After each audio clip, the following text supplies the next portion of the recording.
आङो दिनै नोंथांमोननि सिगाङाव आरोबाव मोनसे गोदान भिडिअ लानानै फैबाय। आं नोंथांमोननि सिगाङाव दिनै मोनसे स्पेसियेल टपिकनि सायावल' भिडिअखौ लाबोदों आरो भिडिअआ बारा गोलाव जानाय नङा। बेनिखायनो अननानै नोंथांमोना जाहाथे जागायनायनिफ्राय जोबजासिम नायलाङो बेखौ गिबियावनो आं खावलायहरग्रोबाय। दा दिनैनि भिडिअआ जागोन अनलि PM किसान स्किमनि सायाव। बे स्किमा गभर्नमेन्ट अफ इन्डियानि, जायफोरा PM किसाननि रांखौ नेनानै दङ। बे PM किसानानो जाहैबाय बोसोरसेयाव जोङो 6,000 रां मोननाय जायो, खेबथाम इनस्टलमेन्ट 2000। दायो जोंहा 14थि इनस्टलमेन्ट मोननो थांगासिनो दङ आरो बे 14थि इनस्टलमेन्टखौ माला मोनगोन बेनि डेटखौबो अफिसियेलि फोसावनानै होनाय जाहैबाय। जोंहा डेटआ फैखाबाय, बे 14थि इनस्टलमेन्टखौ माला एकाउन्टआव सोहरनाय जागोन बेखौ डेटखौ फैखाबाय जोंहा तारिखआ। दा बे डेटआनो जाहैबाय जुलाइनि 28 अक्ट'। बे जुलाइनि 28 अक्ट'आवनो बे PM किसाननि रांखौहाय नोंथांमोना मोननो हासिगोन। आरो बे रांखौ मोननो थाखाय गभर्नमेन्ट अफ इन्डिया जिथु स्किम फोसावदों, बे स्किमा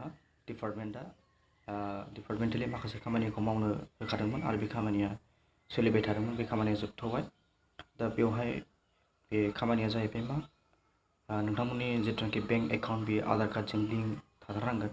बेनिफ्राय लेन्ड सिडिं बियो येस जानांगोन। बेनिफ्राय आधार कार्ड बेंक बेथ' लिंक थाखानांगोनखा। बेनिफ्राय लेन्ड सिडिंआ येस, बेनिफ्राय इलिजिबिलिटि क्राइटेरिया बियो येस जानांगोन। गासिबो सिस्टेमफोरा बियो येस जाजोबनांगोन, होमब्लासो नोंथाङा नोंथांनि PM किसाननि रांखौ मोननो हागोन। नङाब्ला नोंथाङा मोननो हानाय नङा, जुदि आधार कार्डजों बेंक एकाउन्टआ लिंक जायाखैब्ला। बेनिफ्राय लेन्ड सिडिंआ जुदि न' जानानै दङब्ला नोंथाङा रांखौ मोननो हानाय नङा। दा बेनिखायनो आरो EKYC, बे EKYCआबो इम्परटेन्टमोन। जायफोरा EKYC खालामबाय, ओमफ्राय आधार कार्ड बेंक एकाउन्ट बे लिंक जाबाय, बेनिफ्राय लेन्ड सिडिं येस जाबाय, बे इलिजिबिलिटि क्राइटेरिया बियो येस जाबाय, बिथांमोनहा रांखौहाय 28 अक्ट' जुलाइनि बे दिनखालि नोंथांमोना रांखौ मोननो हासिगोन, 14थि इनस्टलमेन्टखौ। दा बेखौनो आं नोंथांमोननो